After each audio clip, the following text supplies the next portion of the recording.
Welcome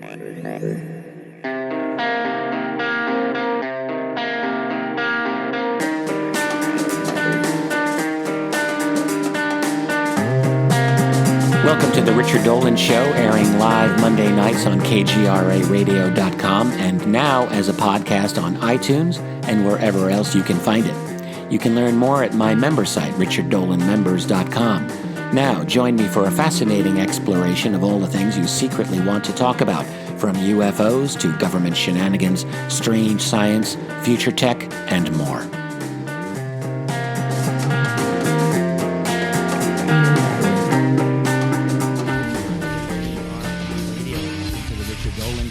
Every week we cite a good fight. It is June 11th, 2018.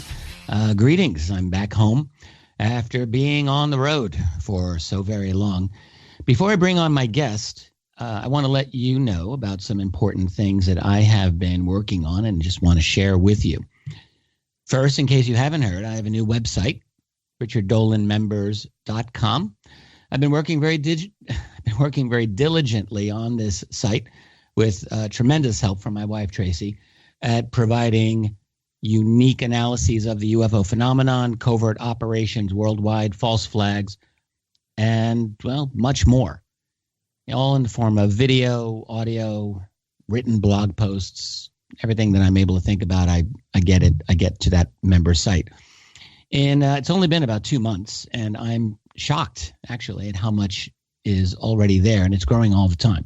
So go visit richarddolanmembers.com sometime, and hopefully you'll see something that might intrigue you.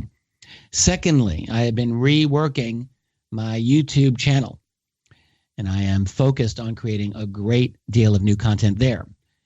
YouTube, it's funny, was something that I more or less ignored for years. I mean, not YouTube videos by other people, but just working my own channel. Ignored it. Didn't bother with it. That's all changing now. That has all changed. I have a great deal of new content that is going up there every week. In fact, I'm in the process of creating something very special. I'm keeping it a little bit under wraps, but not totally under wraps. When it is ready, I think that people following the UFO field will be very interested. And it's all part of a new program that I am rolling out called Intelligent Disclosure, or Intelligent Disclosure with Richard Dolan. Remember that phrase. You're going to be hearing a lot of it from me in the coming months and I think coming years. In fact, you can go to something else that is new. I have a new Facebook page. This is a public page. I got my old private Facebook page. That's still there, but I have a new public Facebook page, which is going to be getting really all of my attention. And that is simply called Richard Dolan Intelligent Disclosure. Go there, like it, follow it. I'm already seeing a lot of activity there today, and there's going to be a lot more. When I see a lot of activity, I mean a lot of people signing up today. And there's going to be a lot more, I think, activity on that page to come. Lots of new activity as well on my Twitter feed. All in all, I have to say I've made a point to seriously step up my public work in this field. I think you're going to see a significant difference in the months to come, a good difference, I hope. So if you've ever had an inkling to follow me at any point in the past, I will say that there's never been a better time than now. I'm feeling energized these days. I'm feeling focused and extremely optimistic about getting my research out to you and really about getting my message out to you. And what is my message? It's pretty simple. In a world filled with deception, in a world filled with distractions, there's something that's real. It's called the truth. And the truth can indeed set you free. And you're going to be hearing that from me more and more in the coming weeks, months, and years. So again, to keep up what I'm doing these days, go to my new site, Richard Dolan Members. Check out my revitalized YouTube channel, Richard Dolan, and take a look at my new Facebook page, Richard Dolan Intelligent Disclosure. And please do follow me on Twitter at Rich Dolan.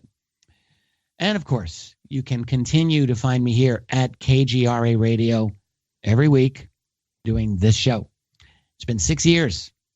6 years. Is that right, Ray? 6 years? Yeah. Oh, God. Yes, sir. And we are still going. Strong.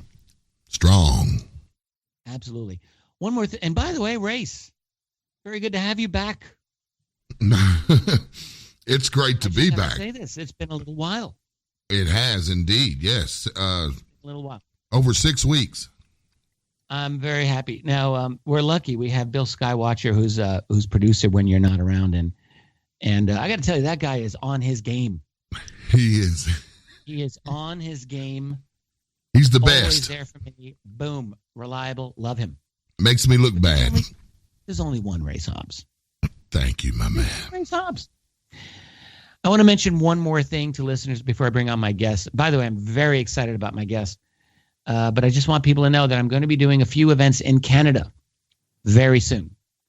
First event is in Toronto. It's called the Alien Cosmic Expo. Yes, that is the name.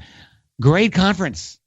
I'm going to talk to them about that name, but it's actually a fabulous conference. They've been doing this for several years. Alien Cosmic Expo in Toronto. Go to the website, aliencosmicexpo.com. The number of speakers at this event is actually astonishing. This might be the last or one of the very last public appearances by Stanton Friedman, who is absolutely the dean and the legendary of all legendary UFO researchers. Linda Moulton Howe, my dear friend and colleague, will be there. I will be there. Quite a few other amazing people will be there as well. And a number of Canadian researchers. Charles Lamoureux, who I met a number of years ago in Vancouver, shot a lot of outstanding UFO video. He will be there. Debbie Ziegelmeyer of MUFON, one of the leading members of MUFON. Kathleen Marden, leading abduction researcher. Grant Cameron, Canada's #1 UFO researcher, without a doubt, will be there, and many other people. So that's the aliencosmicexpo.com. Please do go there. And then a week after that, Tracy and I will be in Vancouver at the conference known as Architects of the New Paradigm, ANP. And this is in, as I said, Vancouver. This is an absolutely amazing event featuring, really the whole point of this, it's about living in the post-disclosure world as humanity awakens to the ET presence. That's the theme of the event. And you can go to anpconference.com and that'll get you right in there, actually. You can do /2018 Vancouver, but I don't think you need to do that. George Norrie will be there. Stephen Bassett, who I have been colleagues and friends with for so many years, dealing with the topic of disclosure, he will be there. Grant Cameron also will be there. I'll be there. Danny Sheehan, one of my best friends in this field and an outstanding researcher who, if you are in need of legal advice and you're on the side of truth and justice, Danny's your guy. Victor Vigiani, one of the leading Canadian spokespersons on the subject of disclosure, and a gentleman who I have not met named Johnny Enoch, who I've learned quite a bit about recently. And Johnny Enoch has had his own experiences. He's a Vancouverite, and I'm very much looking forward to what he's got to say. And of course, as I mentioned, George Norrie. So, Architects of the New Paradigm. That is anpconference.com. I really, if you're in the Vancouver area, I strongly encourage you to take a look at this. The thing about that is it's all about forward thinking and forward looking people. And that's what Vancouver is about. Vancouver is nothing if it's not forward thinking, cutting edge.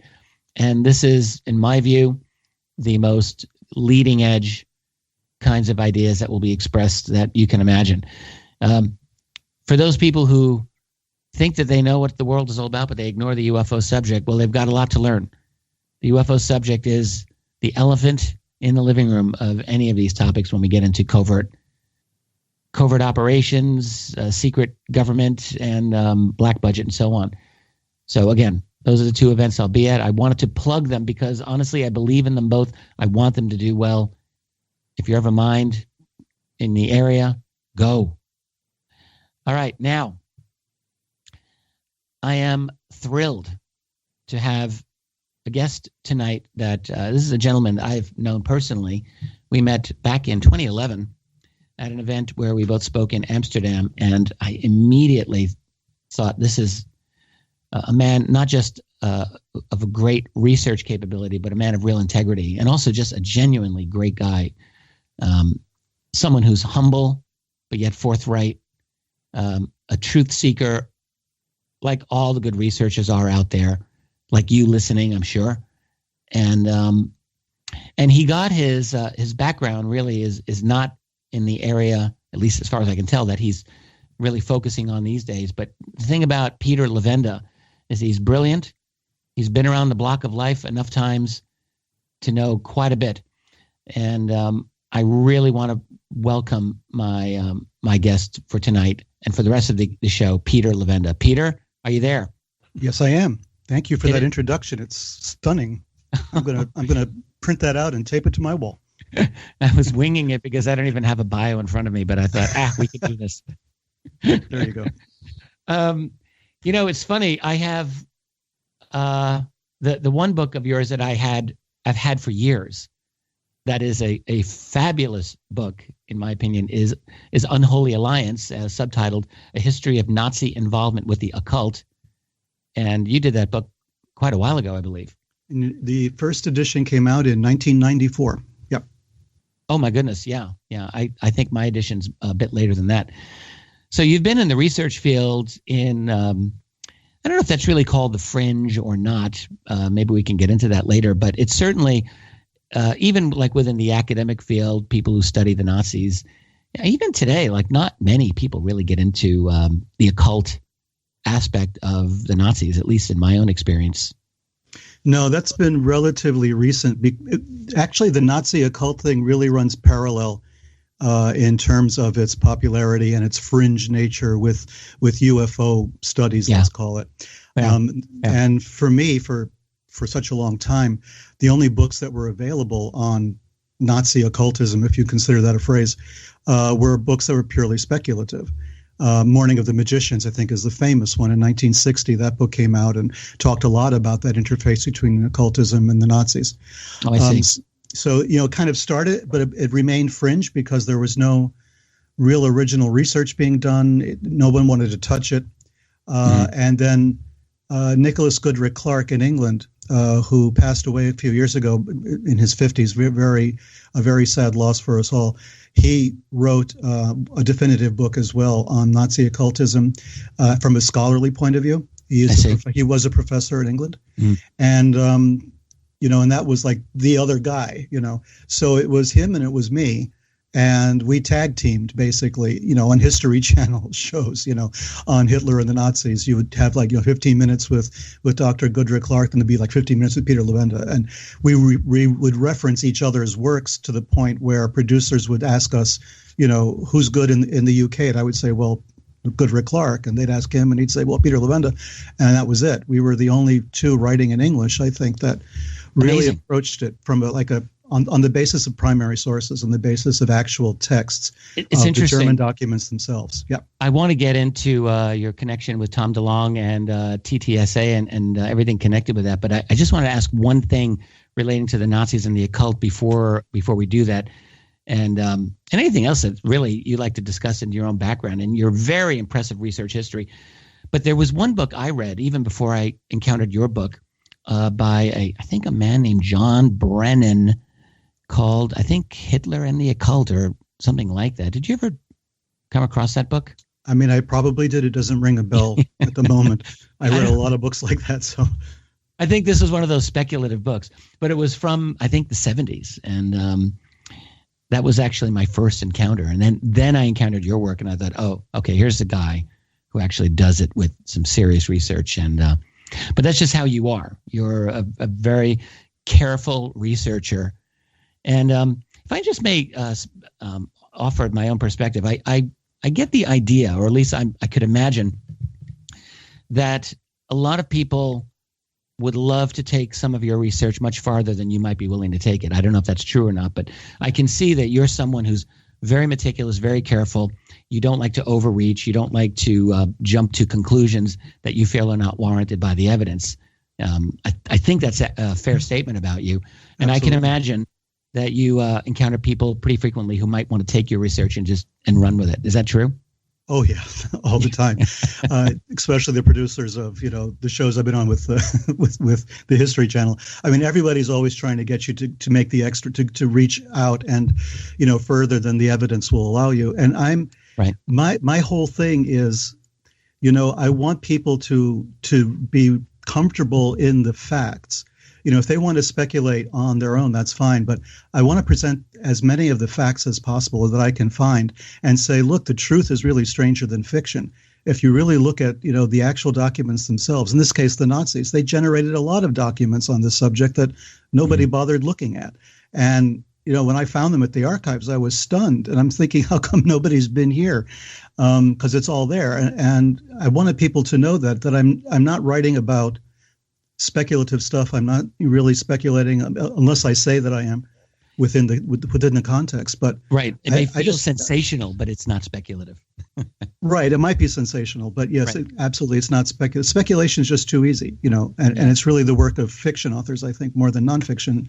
And I try to keep things, on a certain level. Well, this is one reason that I think I relate to you so well. I remember when we met in 2011, I thought, yes, this is a guy. I really felt that we were kindred spirits, if I may be simple. So I agree. No. Yeah, 100%. I mean, your work is the same way. I mean, you're writing on the basis of documentation, So, I mean, to me, that's where you start. Primary sources, man. I mean, you start with the good stuff and, you can weave a story and a narrative around it. But as long as you're separating your speculation from the facts, that's fine. Why not? Yeah, absolutely. Could not have said it better. So I wonder if I can ask you some questions about TTSA. This is really, has just dominated the UFO field for really almost the last year, and you're very much part of this. And there's just so much controversy and so much enthusiasm and so much skepticism and so much support and attack, everything associated with this initiative. A lot of hot air, and there's, I think, genuine holes in our knowledge as well that a lot of people would like to have filled. And it occurred to me, like, you're in such a good position, maybe not to answer every single question. You can't speak for other people. I understand that, but nonetheless, I imagine you've got a good perspective on many of the things going on with TTSA, that is To the Stars Academy, or organized by Tom DeLonge. And I just thought this is a great opportunity to talk about some of that. I guess the first thing I would ask you is, how did you get connected to Tom DeLonge to begin with? Well, it was pretty weird. It was the fall of 2014. And I think it was an email that I got. I think it was an email first, then it turned into a phone call. But there was an email that said, hi, I'm Tom DeLonge and blah, blah, blah. And I want to do this thing. And, and I'm thinking, where did that come from? And, I recognized the name, and I knew the band Blink-182. And I thought this was just a hoax, somebody just pulling my leg. Oh, right. Okay. My first initial reaction was, yeah, right. Okay. So then I started to do a little background research, as I do. And I found out, well, everything looks right. Let me send an email back. And so we started a conversation. That was, I think, in November of 2014, if I'm not mistaken. And right. I remember it was still before 2015 for a lot of reasons. So in 2014, he's talking about leaving, the band, completely leaving Blink-182. There's making, noises about that. And he had talked already to another author, an Englishman who's a Shakespeare scholar called Andrew Hartley. And Andrew Hartley is a professor of Shakespeare at, I think, the University of North Carolina, if I'm not mistaken. But he's also a very successful novelist. So I see. Tom's approach was going to be twofold. He was going to have somebody do a series of novels, 3 novels, a trilogy based on the material that he was going to collect. And then someone, that would be me, writing a trilogy of nonfiction based on the material that we were collecting and the guidance we were getting from the people we were talking to. But more than that, Tom was extremely passionate. When we spoke, we would speak on the phone for hours at a time, and he would say he wants to do this and this. He wants to get to these people. He wants to get into NASA, get into the DOD. He wants to find people, and knock down doors and find out what the truth is after all this time. He was confident he could do that, partially, I suppose, based on his celebrity, but also the fact that he did have people that he had cultivated over the years with the band who had connections, right? So, some guy who knows some guy who knows some guy. So living in that world, he felt that he was able to do this, and he wanted my help on the nonfiction side to provide the kind of I suppose, credibility, stability, whatever, where the data was concerned in the facts, because I think he liked that presentation we did in Amsterdam when we were doing the Amsterdam thing where we met. My presentation was about UFOs, but it was from the historical perspective and the way I got into it, which was not from being fascinated with UFOs per se, although I always had, in the background this fascination, but the idea that all these political people, important figures in our history in the 20th century were somehow involved in the UFO phenomenon. That's what brought me really into the subject matter. And I think he saw that and he realized, okay, this is the approach that we need, on that side. So that's how he contacted me in 2014. And I believe we signed up together. I signed a contract to write 3 books for standard, author's royalty and the whole thing. And that's the only, by the way, financial involvement or whatever you want to call it that I have with To the Stars. I'm not an employee of TTSA. I'm not an official spokesperson for TTSA. You're simply a co-author with Tom DeLonge. With Tom DeLonge, yeah. Project. Okay. And that's the extent of it. But that's the nice what I thing thought, is, actually. Yeah. I mean, because of your connection to him, I assume you did have some insight into TTSA, but I'm glad you clarified that. Yeah, I think a lot of people thought that, I had just decided to throw my, credentials, reputation out the window and get a big paycheck and represent TTSA. It's not that at all. I mean, I'm writing these books with Tom, and it's based on the research that we're gathering.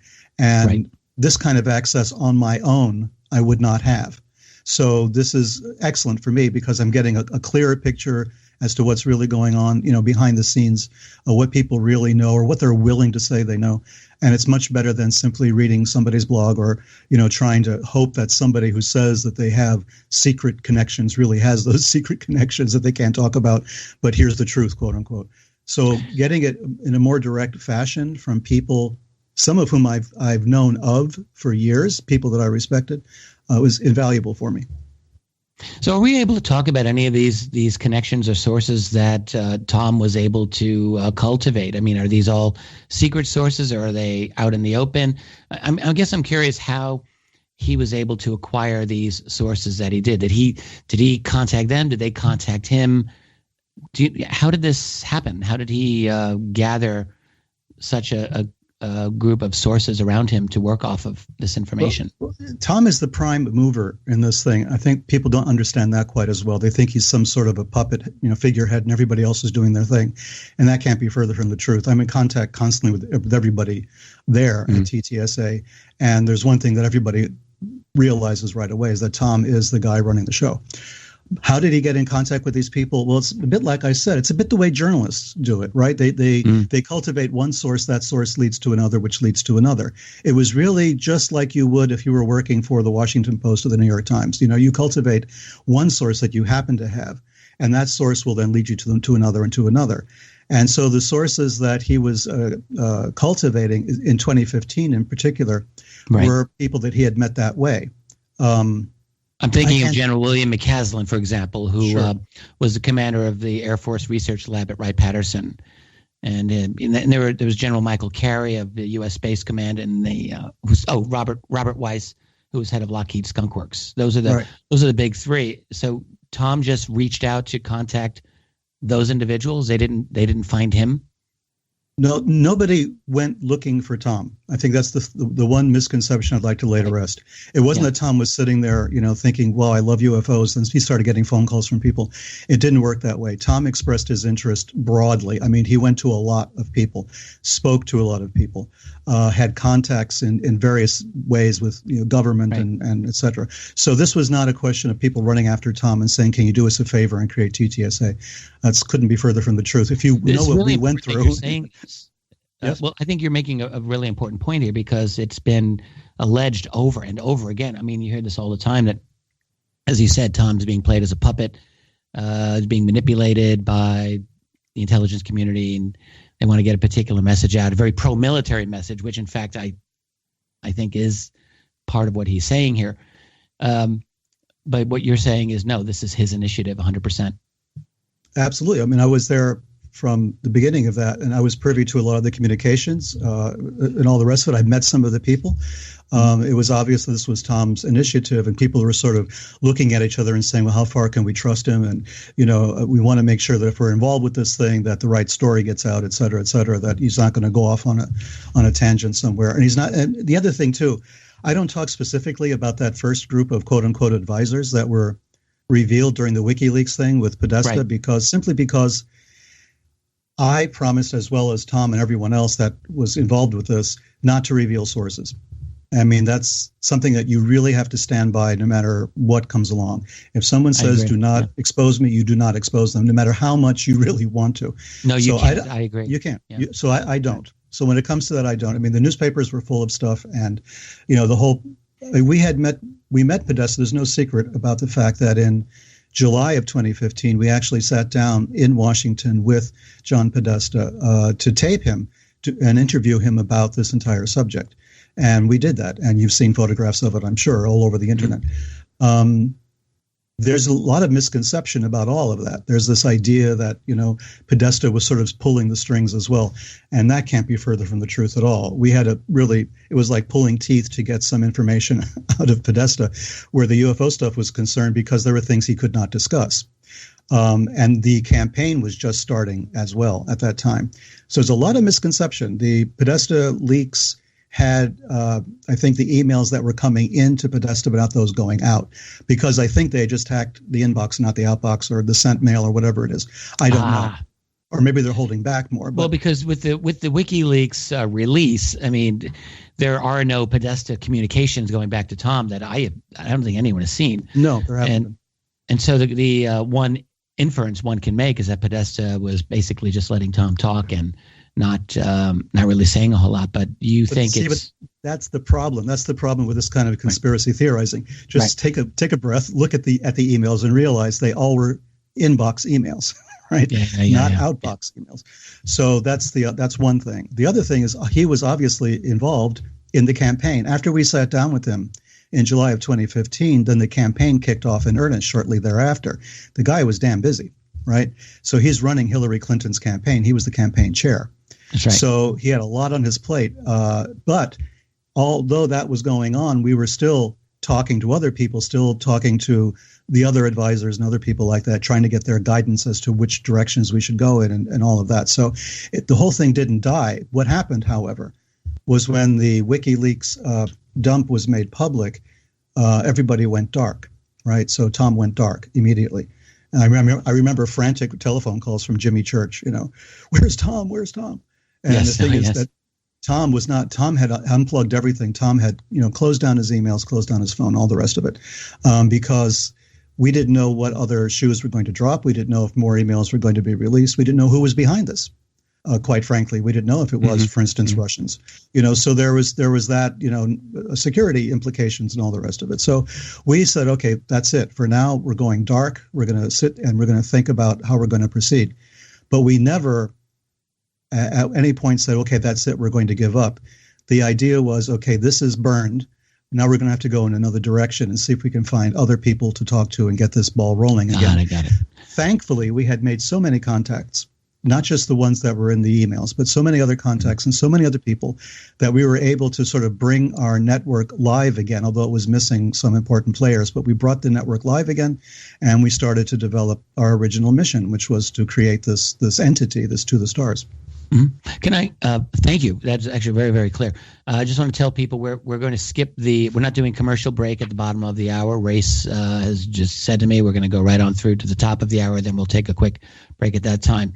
And I just want to go back to Podesta before we move on to the second iteration of the team.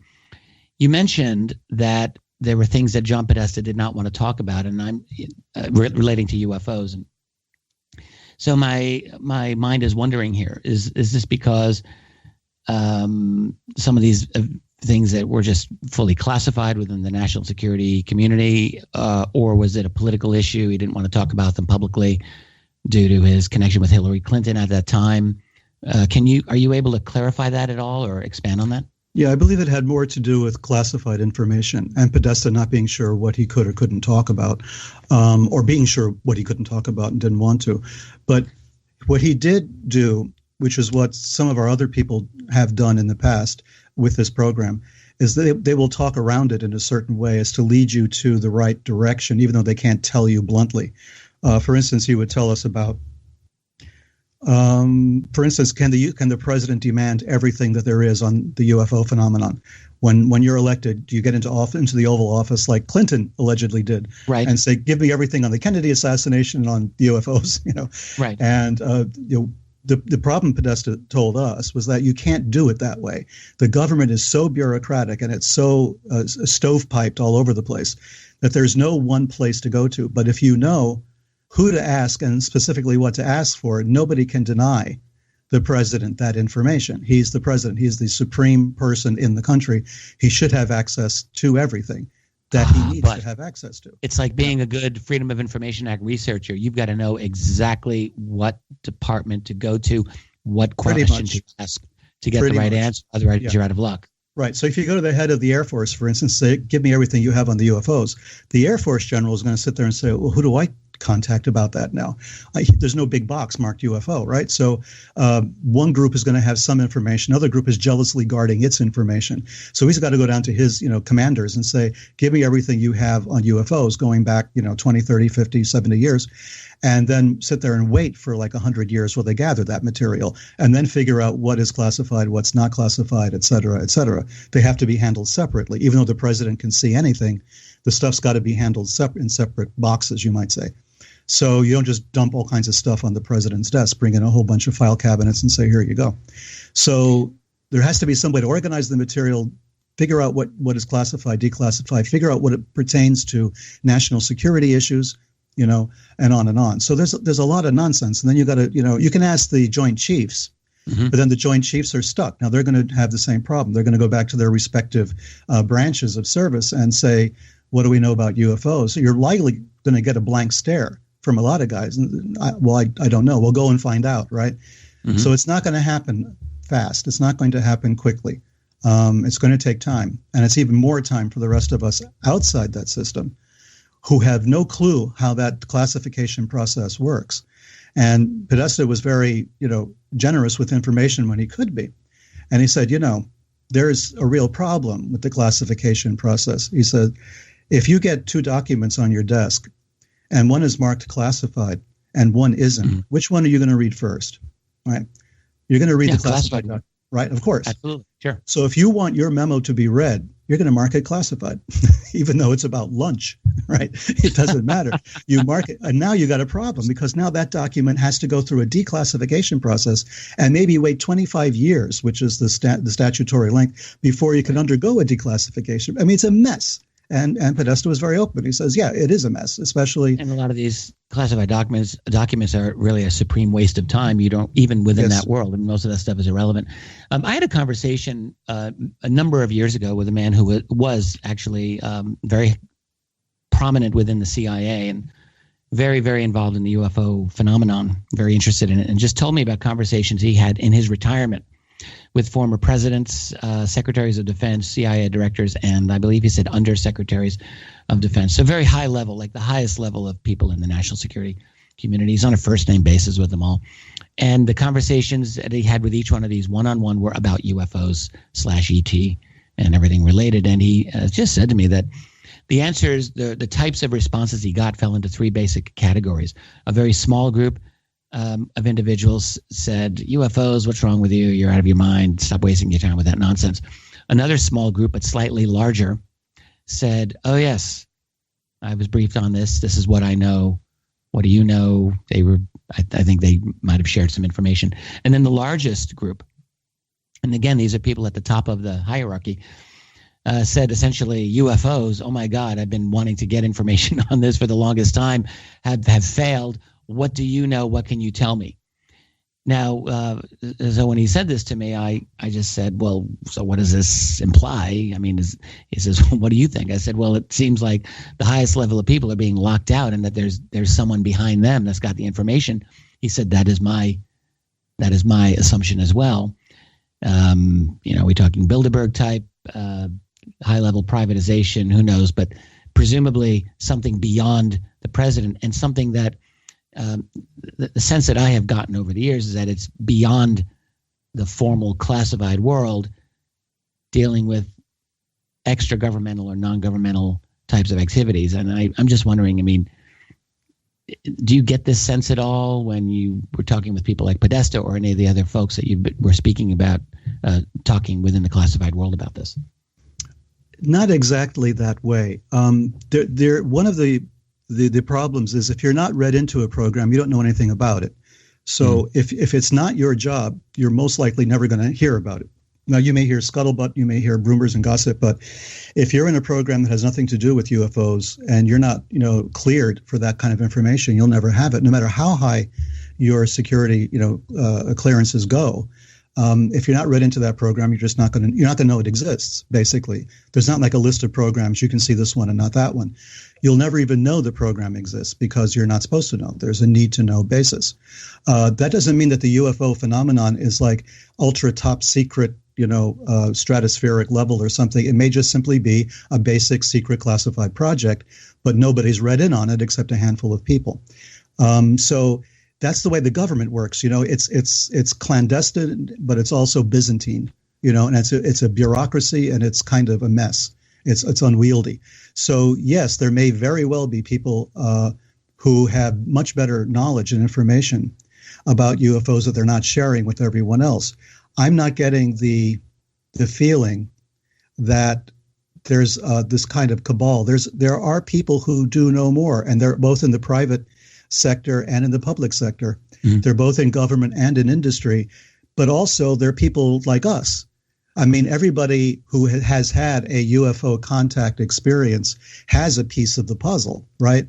That's and right. they've been quote unquote read in, on that part, on their experience. So it's not something where you could actually classify all the knowledge on UFOs and hide it someplace deep within the Pentagon because so many other people have access to it. And if you look at it from that point of view, you realize that, yes, there are people who are going to know more about it, maybe people who have access to more avenues than we do. They have access to the industrial, to the skunk works people, and they have access to other things around the country. But then you have another aspect, and that's international.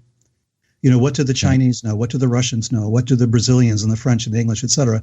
Everybody has had contact. Every country has had a UFO phenomenon take place within their borders. And they're all, I think, scratching their heads too. Disclosure is not just up to us in the United States.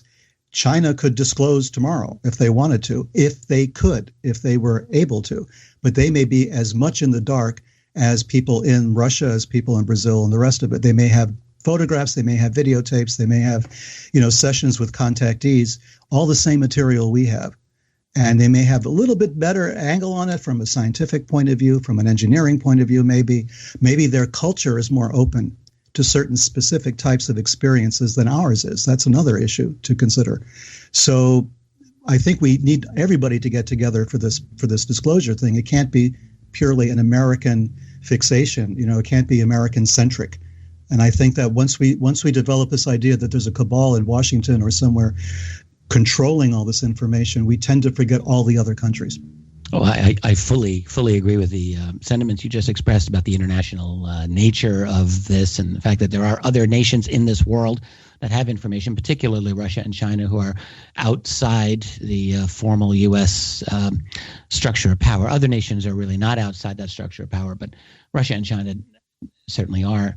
Yeah, a lot to think about there. I want to just finish up on Podesta. One final thing, if you don't mind, which is, did you get a sense of John Podesta's motivations in communicating with Tom DeLonge, and in particular, a sense of whether or not John Podesta and Hillary Clinton, for that matter, were really serious about doing some form of UFO disclosure? Did you or did Tom, did folks you were working with get this sense that they wanted to promote a genuine disclosure of the UFO subject to the world if she were elected president? My feeling was yes, and for a couple of reasons. One, because he did sit down and talk to us for hours on this particular subject without revealing sources and methods. But as far as what I mean, we figured his motivation must be sitting down and talking to us was because he sincerely believed in this. But everybody at that point was believing that Hillary would win. So if Hillary had won, Podesta's documentary with us and his interview with us would be part of that package, right? So it would be very hard to walk back from that. You could only walk back from that if he hadn't won, right? So you would, I mean, you can't walk back. If Hillary wins, and Tom DeLonge, of all people, has John Podesta on tape saying, yes, he believes that the government knows more. There's more somewhere buried within the stovepipes of all the government agencies that we can really get at it and really start to make a concerted effort to get this out there. Podesta himself believed that it was really a serious mistake to keep the secrecy from the people, to maintain this level of secrecy. Cold War is over, et cetera, et cetera. So my sentiments that I got from Podesta were just exactly that. He wanted this to come out. And I don't think it was purely like, I want to get the UFO vote. I don't think that was very big necessarily, or like, a swing demographic, But I think he was really, I think he was sincere about it. And we know that Hillary met with Lawrence Rockefeller. We know there was this, the underground underneath, there was this bubbling idea that there was more to it and that it would come out. And since then, if you see Podesta's occasional tweets on the subject, he's still there. He retweets like George Knapp stuff and everything. So he's still there. Yeah. Well, I guess I have a different sense of it than you do, but of course I have not spoken with Podesta. So I certainly recognize that you may have a point here. And I appreciate what you're saying, because you're giving me a perspective that is different than what I have had about Podesta and Hillary Clinton on this subject. So what I have been thinking, what I still think that I believe, but I'm going to really think about this now, is I actually never thought that Hillary Clinton was ever really serious about doing a true UFO disclosure. And I actually never believed that Podesta was serious about doing anything more than getting the UFO vote. And I know you laughed about that, but I don't think that's trivial anymore. I really believe that this is different from, say, back in 2008, when the UFO issue completely torpedoed, say, Dennis Kucinich.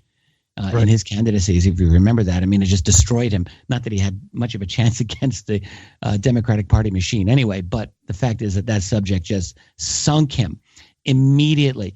But between 2008 and 2016, or 2015, in fact, was, the whole explosion of social media and YouTube and Facebook, and a very unspoken but definite sea change in culture, in my own opinion anyway, that made some astute individuals like Podesta realize that the UFO subject is not necessarily the third rail, particularly for Hillary Clinton, who basically got a pass from the New York Times or any of the mainstream media. They were never going to attack her over her interest in UFOs, and he knew that.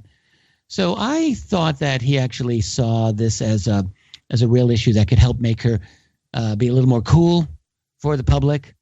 She needed that. She was running against Bernie Sanders, and he was killing her in terms of enthusiasm. So I actually thought that the UFO issue was perceived as a campaign benefit for Hillary Clinton. I still think it was, actually. But those two things are not mutually exclusive, right? No, I agree. But the question that I guess I ask is, what was the real motivation that Podesta had? And the reason I think that is because I have never succeeded in wrapping my head around the fact that a man as well plugged in as John Podesta would be ignorant of the radical, I would say revolutionary nature of the end of UFO secrecy and how disruptive that the end of such secrecy would be. I mean, he's astute enough to understand this. And for that reason, I've just not been able to understand a proper motivation that he or Hillary Clinton or any of the top level of the power elite would have in terms of giving this secret up. I clearly am missing something if he's serious about this. And if she was serious about this, then I must be missing something. And can you tell me what I'm missing in that analysis? Like, why would they do it if, I just don't see their motivation. Well, I mean, I think we have to step back a little bit. And when we're talking about disclosure, that's a heavily loaded term, and we kind of throw it around. I think everybody has their own idea what that means. Mm-hmm. When it comes to disclosure, I don't think that what was going to happen is Hillary out of the Oval Office, the day after the inauguration is going to say, guess what? There's UFOs, there's aliens, and they live in the basement. I think she was going to move the ball down the field. I think that's what John and Hillary both wanted to do, was move that ball down the field a lot further than it had been by releasing more documents, releasing the ATIP material, for instance, or something like that. Move that out there, get it out there. And there was an undercurrent to that as well. And Podesta made that clear. When I brought up the fact that other countries had more proactive seeming agencies where the UFO was concerned, government agencies and people coming out in government saying yes, there's UFOs, and he said different governments. He says different type of democracies. He said our democracy needs people in the streets. I'm rephrasing what he says. Don't quote me, but he was saying basically we need the people to get out there and demand this action from their elected representatives. He says elected representatives are basically going, to where the line of least resistance is. So they're going to go and support things that they know are going to get backed by their constituents. And if it's unpopular or it doesn't make sense, they may not do it, no matter what their feelings are. And I think we see that all the time. So if we were able to get the people to demand greater UFO transparency, and do it intelligently, and go after Congress and say, we need more information. We need this to be done, now rather than later. It would happen. And Podesta kind of let us believe that that's something that was going to be necessary. That's necessary in our democracy for the people to press our elected officials to demand that out of the government. This was something that you were essentially saying to me a week ago when we were together at the event Contact in the Desert, and you were really kind of indicating that Podesta wanted quietly to promote this, but wanted to keep his fingerprints, as it were, off direct action, more or less. I think that's kind of what you were saying. Well, I didn't say it quite that. That sounds very sinister. And although I study conspiracies all the time, I'm just not that conspiratorial. I don't think that was conspiratorial. I just think he politically wanted to keep himself a little bit, keep it on the DL, as it were, while other people were really doing the heavy lifting. That was the impression that I got from you. Yeah, but he gave an interview to Tom DeLonge. He wasn't that, arm's length about it. If he was sitting there talking to a rock star, that he knew was going to turn this into a documentary and a film and all the rest of it. So I don't know, it's, okay. You can have both. They're not mutually exclusive. He may wanted to, manipulate this a certain way politically so that he wasn't out on a limb. But by the same token, Podesta is out on the limb. We all know his interest in UFOs. It's not a secret, it's been out there for a long time. Very long time. Okay, well, that was very interesting, Peter. I'm actually very grateful that you were able to explain that as well as you did, and you've given me something to think about relating to how serious Podesta and Hillary, for that matter, were about doing a UFO disclosure. I will just state openly to you and to the world. I mean, I've been saying this for a while, that I just never took that claim seriously. I never believed that Hillary Clinton was going to be a serious UFO disclosure president, and you're giving a different take on it that I respect, and I'm going to really think about this. So that's the main thing I'm going to say to you is you've given me something to think about, and I appreciate that. I appreciate that. So I'm not sure that I'm there yet, but I'm going to think about this because you've given it a really good kind of package, the way you put it together. Can we move on then and move? So the original group that Tom was with disbanded. We're talking, McCaslin, Carey, and Robert Weiss, and these are not people I think that you said you interacted with anyway, if I'm not mistaken. You did not. Not directly. No. Yeah. So they left, and that was a very impressive group of people. I mean, one of DeLonge's emails, famously to Podesta, was about I think it was about McCaslin, and he basically just said, this guy who's the real deal. He wasn't speaking openly about it, but he was he knew a lot, was deeply involved. Said he was a skeptic. He's not a skeptic. I've been working with him on this for months. That was probably the most famous WikiLeaks memo on this, and talking about the reality of Roswell, and all of this is what DeLonge said to John Podesta in relation to General William McCaslin. So I thought that was actually quite fascinating. I mean, quite fascinating. And I have not heard a peep out of McCasland or any of these other guys since, as you say, they went dark. So I think that's unfortunate. But can I ask you about the second version of the teams? This is To the Stars with people like Hal Puthoff is someone who I do know, Jim Semivan, Christopher Mellon, Luis Elizondo, the rest of the crew. I'm curious about how that was put together and the relationship of all of this to the New York Times article that followed about 2 months after. Are you able to speak to that phase of the putting together of the TTSA team? I mean, in general outline terms, sure. I wasn't there for the day-to-day. Right. You know, as I say, I was writing all the other nonfiction stuff and Secret Machines and all of that. So, but sure. During that time, however, as this was all coming together, of course, I've known of Hal for a long time, and I was able to, I wrote about him in Sinister Forces, and I was able to actually to meet Hal and Chris Mellon and Jacques Vallée at a meeting, I think it was in 2016, as we were putting together, the second iteration of the To the Stars Academy, and talking to all of them and hearing the interesting stories they had to tell and all the rest of it. I think it was kind of ad hoc. It was, again, the people that Tom had contacted, for instance, the first group of people, those are the people that were revealed, in the WikiLeaks. There were a lot of other people involved, just not just the ones, in the emails, obviously. So there were other people that he knew, we knew, and that he made contacts with. And after WikiLeaks went dark, one thing I think people understood, number one, that Tom was telling the truth. That he had advisors he was working with, which everybody laughed at when it was mentioned. But number two, that he was zealous in trying to protect sources, because these are very big names, and he never said a whisper about them himself. So I think people realized that Tom was, number one, credible, but also number two, that he really just did take the idea of protecting sources very seriously, right? So I think people felt a bit more relaxed, ironically, after WikiLeaks, in some cases, to talk to Tom, realize that he was serious about what he was doing. He was making high-level contacts. He was trying to be really fair to everyone, and he was trying to be fair. This is one thing I think that we miss in this narrative, where people think that Tom is pro-military or trying to promote a military version of the UFO phenomenon, and that's not exactly true. It's not that he's pro-military. He's simply not anti-military.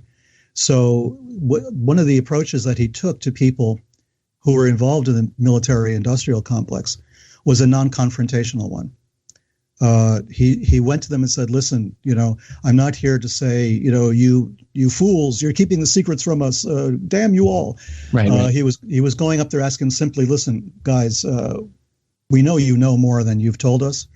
We understand that during the Cold War that might have been a necessity, that there were reasons why UFOs were considered to be Russians or Chinese, or you use that as an excuse to disguise the stuff. We don't know. All the details were not read in. We don't have classification. We don't have clearances.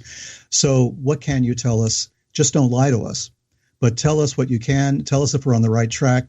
Point us in the right track if you can, and we will protect sources if you want to tell us anything, and et cetera, et cetera." And that took a lot of work and a lot of convincing. But the idea that he took a non-confrontational attitude has been misinterpreted as Tom believing in 100% in the military analysis. However, that said, the only analysis we're really getting is from the military-industrial complex, right? So the videos that came out are from the military, and it's Skunkworks who's working on trying to figure out how these things fly and all the rest of it. So you have the military-industrial complex sitting on a lot of information and a lot of perspective. And we kind of have to respect that. From my point of view as a researcher, this is a gold mine of information, potentially. I'm just seeing, the strains of gold in the coal dust here, but I'm looking, and I know it's there. I know there's more there, maybe not a lot more, but there is more.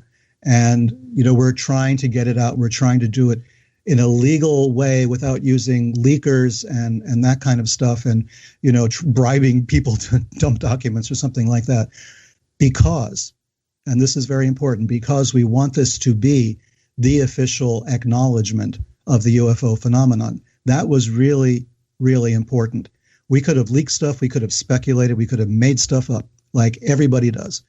But we wanted to make sure that this stuff was coming straight from the horse's mouth and that the government would finally say, indirectly, if not directly, that yes, there are UFOs, and yes, we've been studying them, and guess what? We don't know what the hell they are either. And that for us was a major holy grail. We're going to come to a break very shortly, and I want to return to this point, Peter. I guess that what I would just say in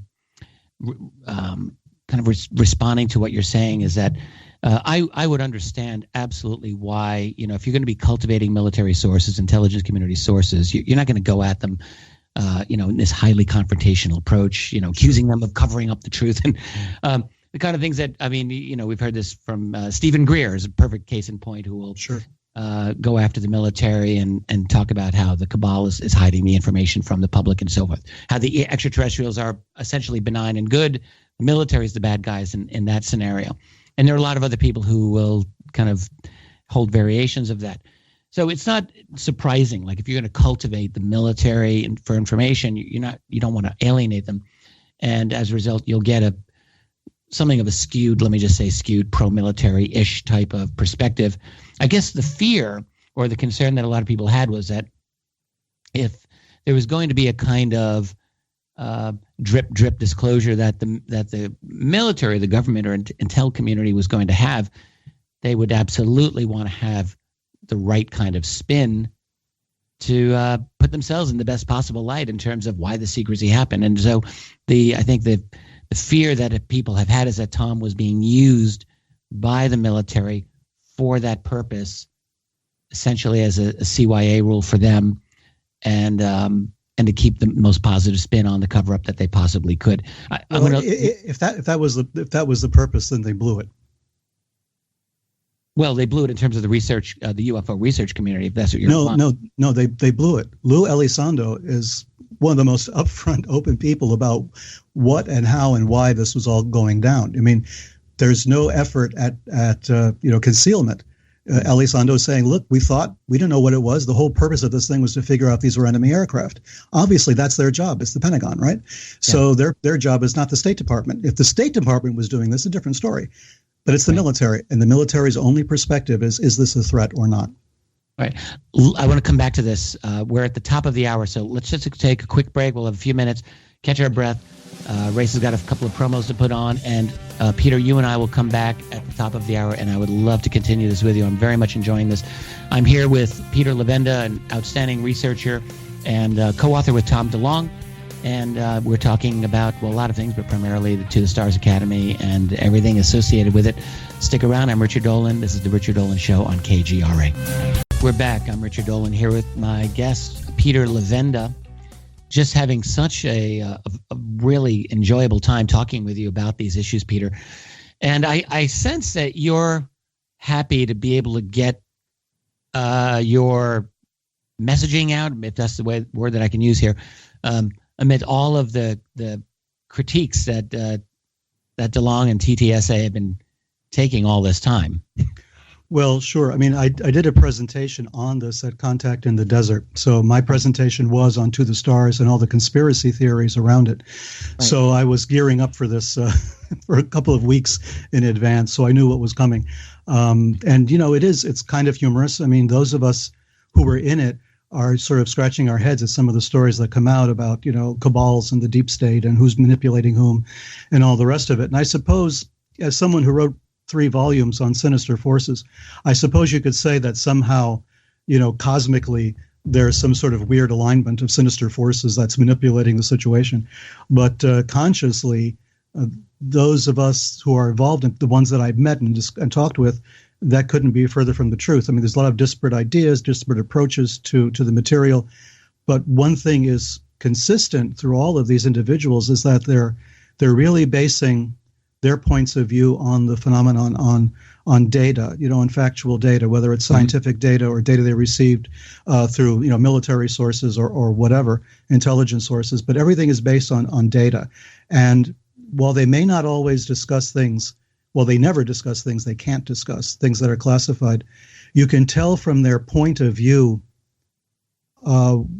just how much they they know, but also what the phenomenon is to them, right?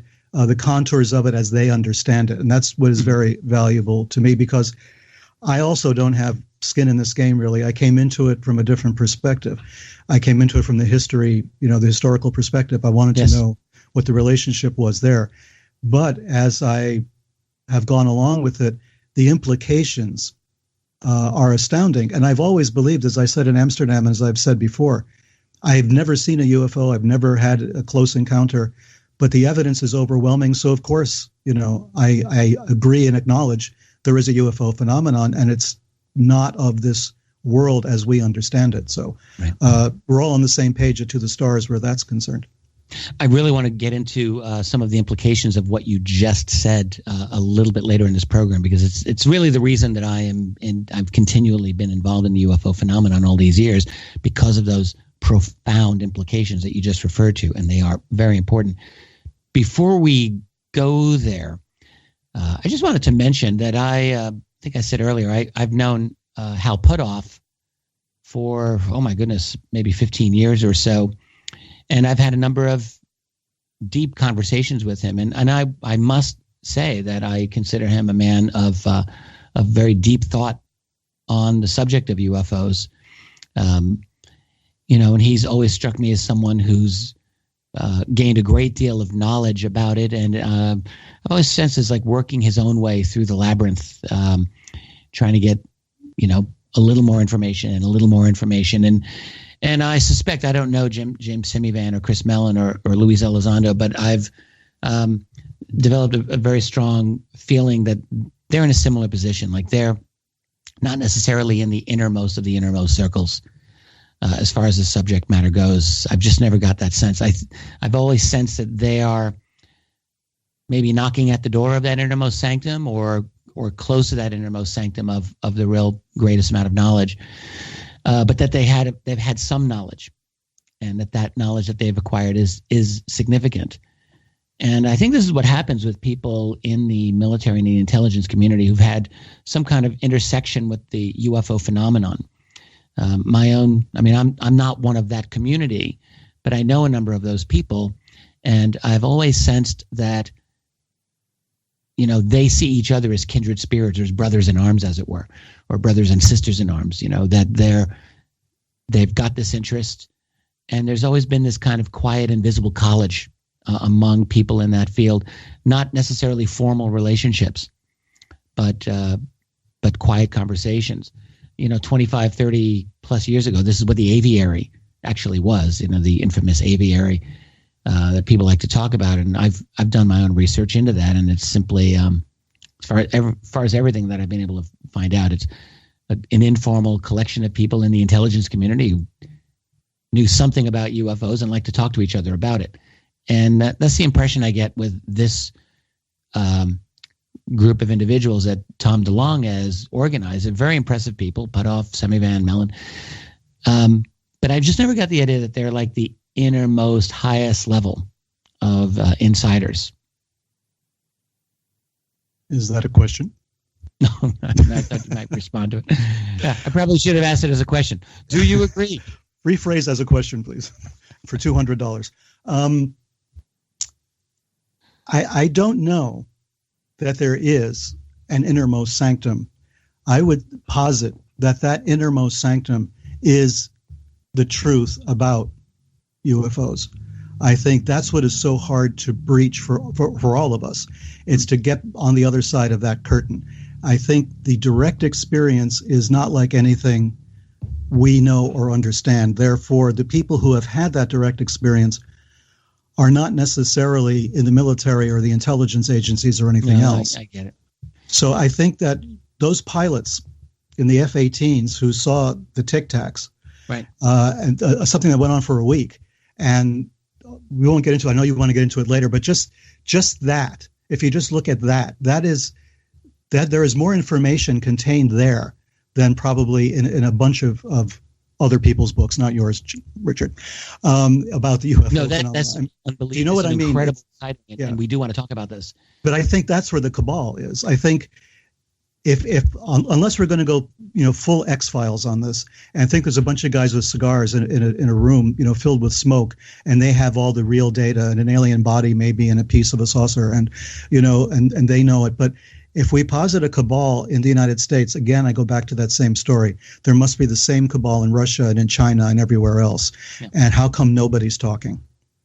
Well, I actually do believe that there are, I guess I would call it a cabal. I mean, I don't know if that's the best word, but I do think that they do exist. And I do think they exist because I personally believe that they have acquired hardware, and not simply whatever Bigelow's got. We can talk about that, but I think long before Bigelow, the evidence for this has been very, very strong, my own view. And if you've got hardware, then you've got a cabal, because by its very nature, you've got hardware, you've got technology that did not originate here, and that's a cover-up. Now, that doesn't mean that they have every single answer. I mean, I'm sure they don't. I'm sure they absolutely don't, and that they are mystified on many aspects of this, just like anyone else. But I do think that they've got something. They've got proof. They've got absolute information that this is a real phenomenon originating from somewhere not here, and that's a cabal, in my view. And that's but that video tells it, that there is a technology coming from someplace else that is beyond our understanding of physics and science, and it's out there, and it's been out there since December. I mean, agreed. But now what we need, of course, is to tack that on with an actual official statement from maybe Donald Trump or some other high-level international figure who's going to say, yes, as a matter of fact, that's real. And by the way, we've known about this for X number of years. I mean, that's what really we need to change the public discussion. But let's talk about the Tic Tac. I mean, actually, you mentioned it, and it is absolutely riveting, fascinating. Do you want to just unpack that for listeners? I agree with you. I think that event by itself, all of the implications of it are absolutely profound and should be enough, one would think, to transform the nature of our public discourse on this subject. I would think so. I mean, that film is incredible. Not just the film. Lou Elizondo talked about it at length on an interview, which they've actually posted on the To the Stars website. He talked for like an hour. And he talked about his role, his background in the military and as a civilian, and et cetera, et cetera. And then he goes into the Nimitz, the Tic Tac footage, and he talks about that. And it is astonishing. I mean, these were maneuvers. These were traditional maneuvers that the Nimitz with the Hornets was undertaking off the coast of San Diego, off the coast of California. So they're out there sailing around, and at one point the commander is talking to pilots, and he says, listen, we've had these bogies or whatever. They've been following us for like almost a week. I think it was 6 days. And we don't know what they are. Can you just go up and take a look? Because they keep showing up on radar. We don't know what they are. And they appear, they disappear. So the Hornets, two planes went up and take a look. And the footage is what was posted both at the New York Times and, of course, on To the Stars website. And what you see is something flying around, making incredible maneuvers, at incredible speeds, making impossible starts and stops, and flying straight up and then straight down, and then to a dead stop 50 feet above the ocean, and then taking off again in another direction. And the pilots are tremendously impressed by this thing. You can tell by their voices, but also remember that these pilots are sitting on multi-million-dollar weapons platforms. You know, these Hornets are the state-of-the-art. The sensors they have and the communication stuff, state-of-the-art, and the pilots themselves are extremely highly trained observers, and they don't know what they're looking at. They are freaked out by it.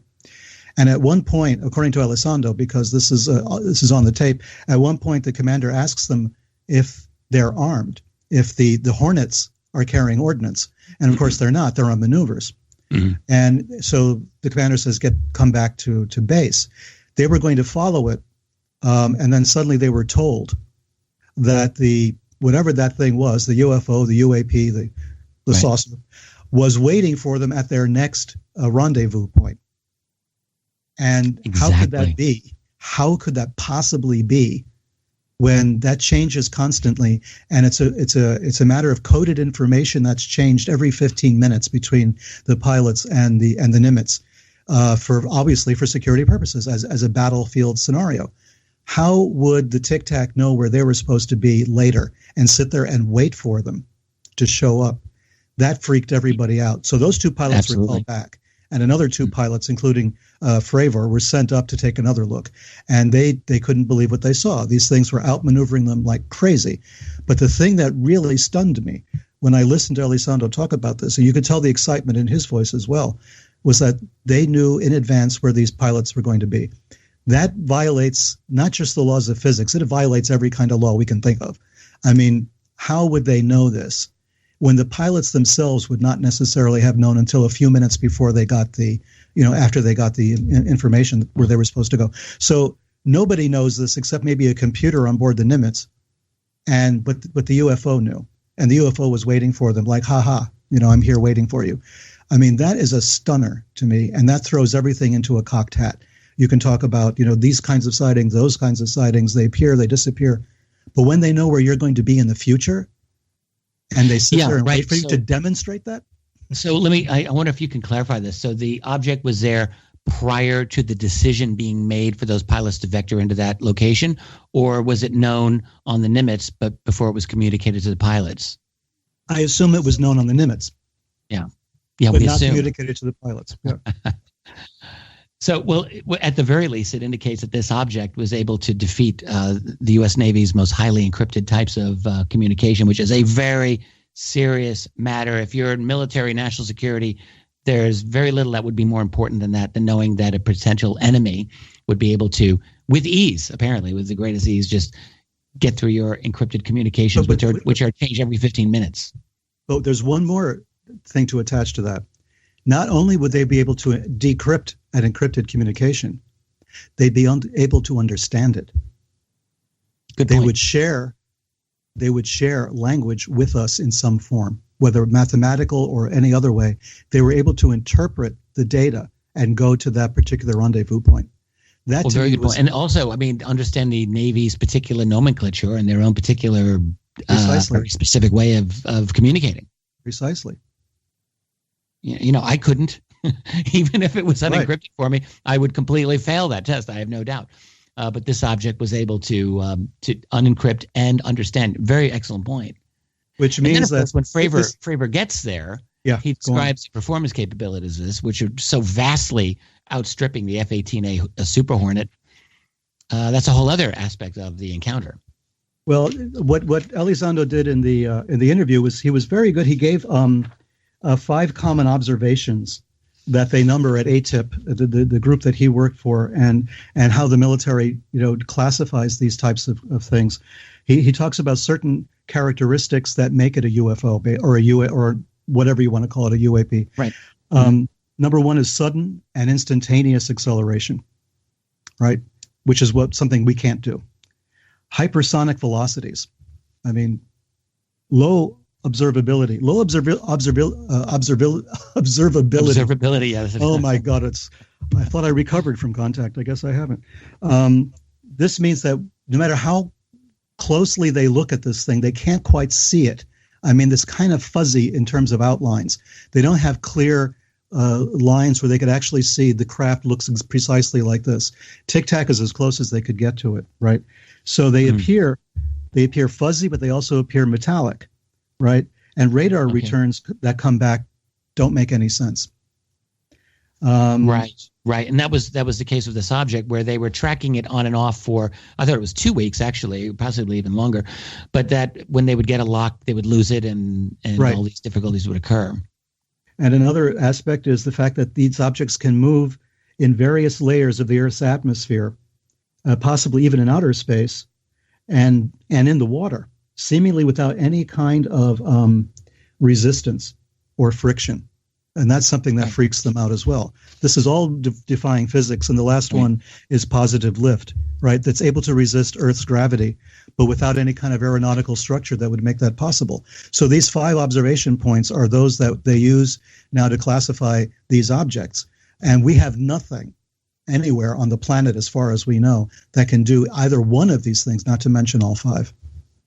Yeah, that's fascinating. Now, that event occurred in November of 2004, and according to the official word that we get from the New York Times article that was came out in December of 2017, the ATIP program didn't come out until 2007. so I guess this seems a bit unclear to me, right? Because, I mean, the 2004 Tic Tac encounter is obviously not the only important UFO event that was going on in that early period. I mean, my goodness, there was the 2006 Chicago O'Hare UFO sighting, for that matter. Excuse me. And there were a host of others. The 2002 Washington, D.C. Encounters with F-16s that were chasing a series of objects, variety of objects. I interviewed a number of the eyewitnesses myself on this. Those objects also completely outperformed the F-16 interceptors. This is right outside of D.C. restricted airspace. So I guess my question is, how is it that the ATIP program, according to the New York Times, would only have started in 2007?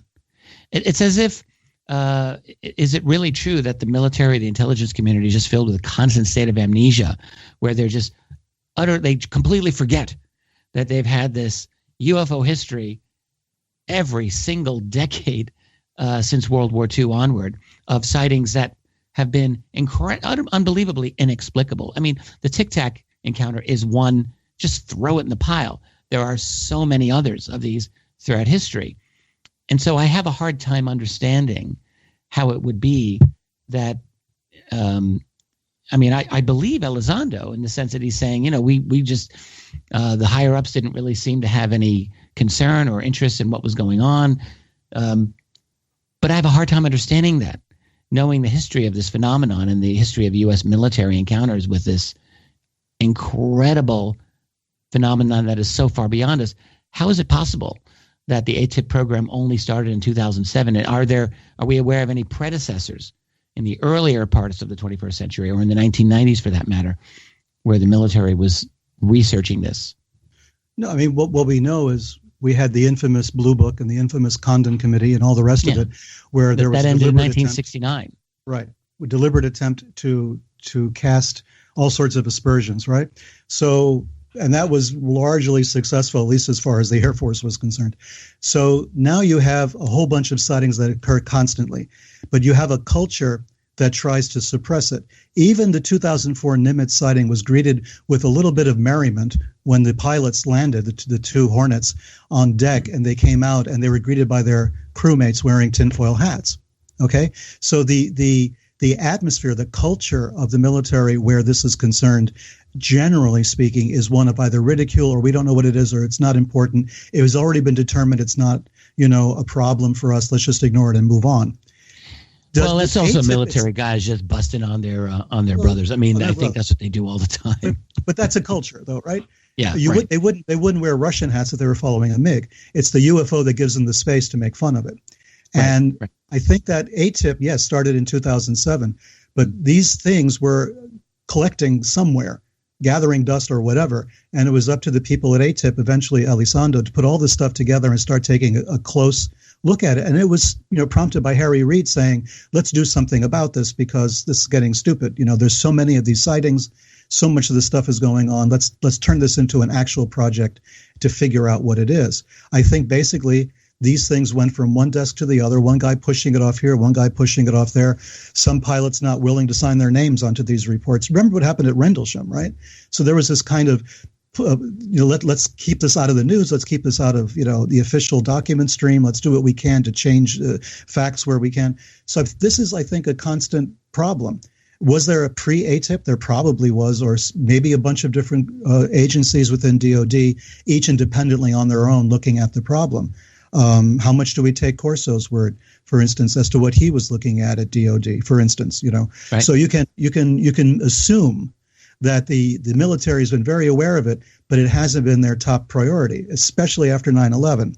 And I think that sort of changed everybody's priorities where this was concerned until 2007 when Harry Reid said, come on, let's go back and look at this because it's important. Okay. I guess that's the way to look at it. I don't know how on board I am with that. It seems to me that this is a phenomenon. I'm just offering. I appreciate your take on it. I really genuinely appreciate what you're saying here. A little while ago, I interviewed the Australian document researcher, Paul Dean. And I don't know if you know much about him. He's an extraordinary guy, an amazing document researcher, one of the best in the world, in my opinion, absolutely tenacious. What makes him so good, in my view, despite that he's Australian, he knows the U.S. Acronyms and nomenclature and bureaucracy within the military so well.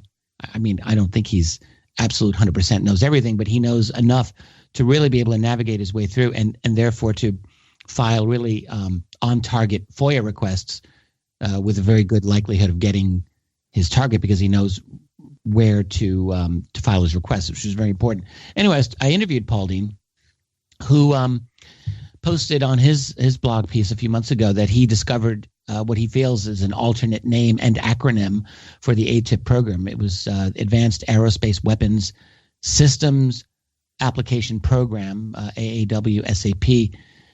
And I don't know if you've been following any of that, and if not, then it's okay. We can just move on. But I'm wondering if you're able to make any sense out of this. If you have any thoughts on this? Well, my initial reaction when I came across this information was that why do we automatically assume it's an alternate name for ATIP? Why isn't it just not a separate program? I mean, there's weapons sort of right in that other program's name. It appears to have been designed mostly where missiles and missile platforms were concerned, and I could be wrong, but from my cursory looking at what that entailed, it looked like it was more geared towards weapon systems, whereas ATIP was geared towards the UFO thing. Any kind of aerospace threat identification is what that program is all about, to identify what was up there rather than to shoot them down. Elizondo worked for ATIP. He's very clear about that. It was ATIP. It started in 2007. Harry Reid started it, blah, blah, blah. He actually ran it until 2017, October 2017. So he's been involved with it for 10 years, and it was called ATIP to him. It wasn't called AAWSA, whatever that was. So, yeah. Okay. You know, I mean, I think it's two different things. I think you're looking at two different programs entirely. They just happen to have advanced and aerospace or whatever in the titles. Okay, fair enough. I mean, Paul had his own, very good argument as to why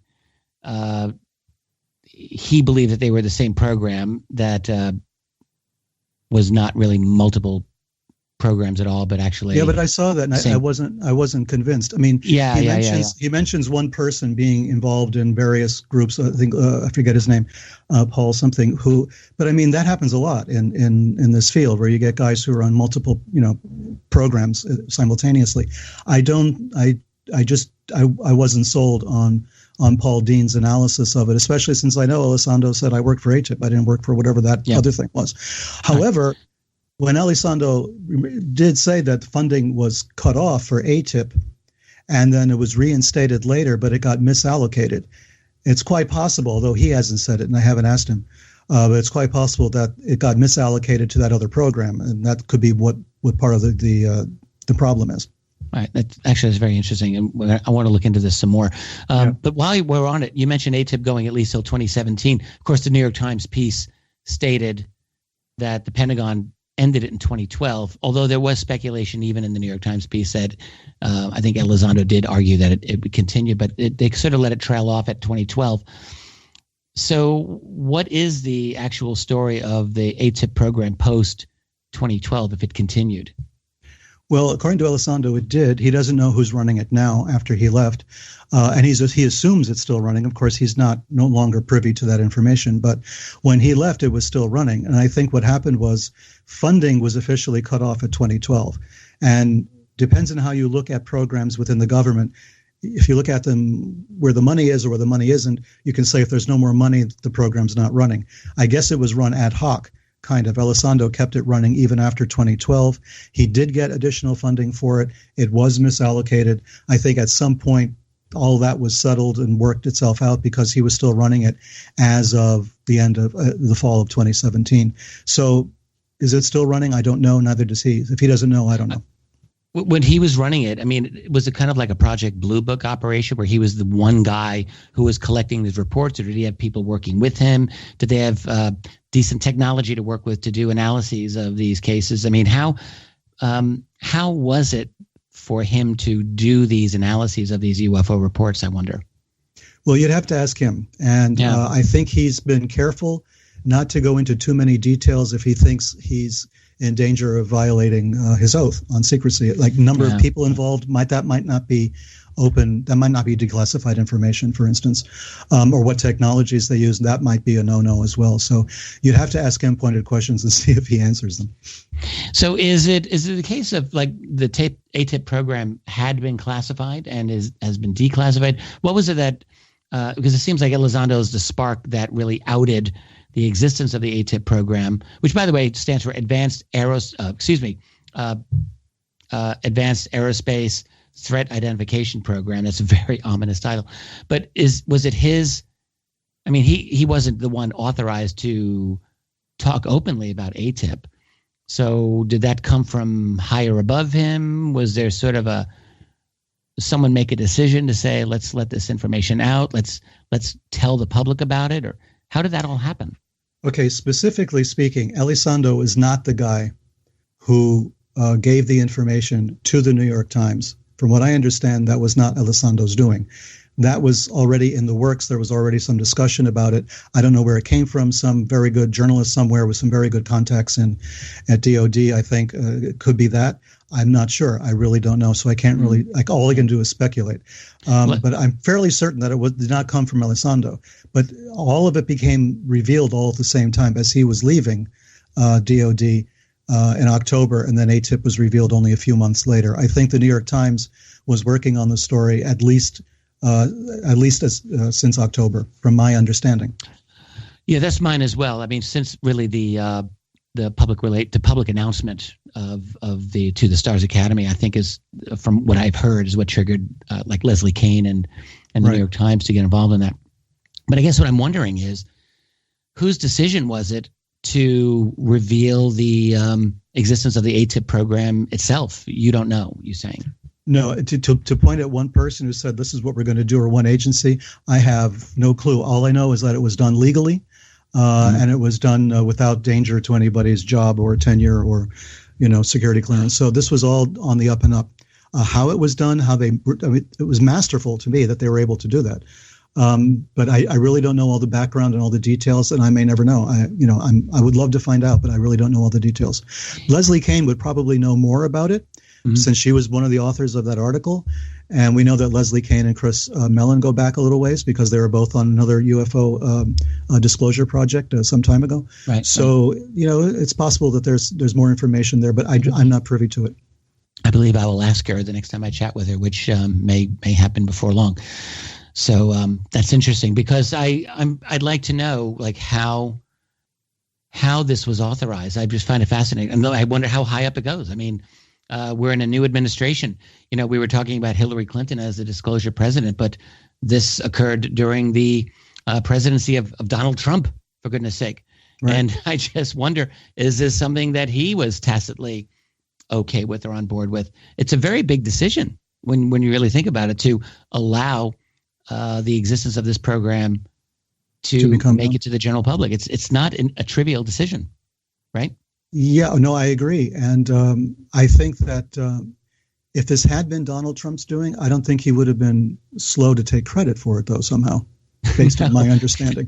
I think he would have been the first one out there. So I don't know. The fact that he hasn't claimed this for his own may mean something also. I just don't know what that is. I really need a better crystal ball than the one I have. No, exactly. No 2 a.m. tweets from Trump yet about saying, hey, everyone knows UFOs are real, people. You're welcome. I wait for that one. Yes, you're welcome. Yeah.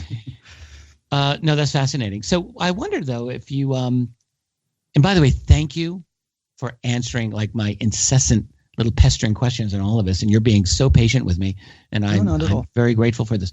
Do you have any thoughts on Robert Bigelow's role in all of this? It's easy to see that he would be that one could see him as an important figure behind the scenes. I mean, it's Bigelow's advanced his advanced aerospace systems that was the contractor to the Pentagon for the ATIP program. It was alleged in the article in the Times that his company obtained some type of hardware of these objects. It's all very mysterious to me because no one's really explaining just what is the nature of this hardware. it just strikes me, for years and years and years, UFO researchers have talked about the acquisition of exotic technology through crash retrievals. Mm-hmm. People laughed at them. And suddenly, almost in a blasé manner, in this New York Times piece, they're like, oh, yeah. So as a matter of fact, Robert Bigelow's company appears to have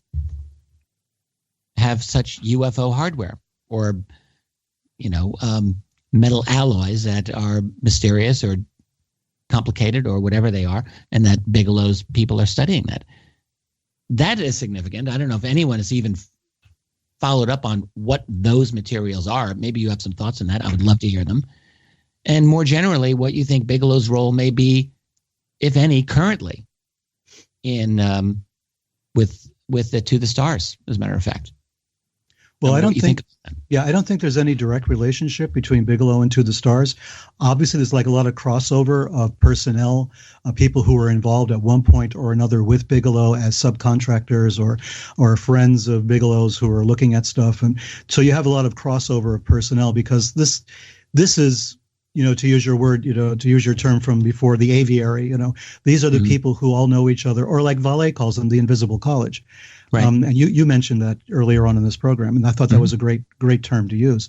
It's more like Vallée, the invisible college. It's Vallée's idea. And I think that that's more like what it is, a bunch of like-minded people who have the necessary clearances and therefore can talk openly to each other about things that they happen to know in common.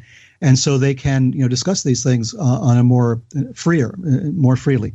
So when it comes to Bigelow and BAS, B-A-S, and his operation, Elizondo, once again, is a fount of information on this. And he said that the original purpose of a Bigelow storage facility was to store any information, data, or materials that could or would be recovered. We don't know what's there now. According to Elizondo, he's unable to comment, whether that means he doesn't know or he's not allowed to say, either way. But he did say that they're talking about metamaterials. Yes, whose isotopic ratios are so unique they're not found naturally on our planet. And they're too expensive for us to replicate.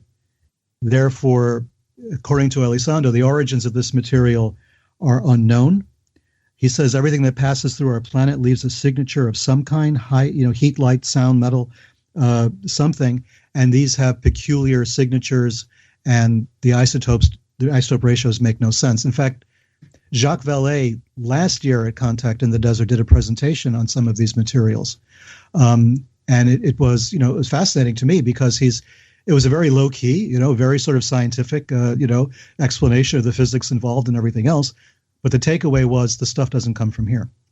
I'm glad you mentioned metamaterial. I've been hearing this for a while, and I think there's been some discussion about this, that this is what's found. A metamaterial is simply, for those who don't know, it's a material that's engineered. Yes. And it's engineered to have properties that are not found naturally. So it could be a wide range. There's a lot of different types of metamaterials that exist. And that's what we are talking about here. So it's something that's apparently quite sophisticated. And I'm glad you mentioned the isotopic ratios. So those indicate that this is not from here, not from this world. That's what you're saying. Yeah. Yep.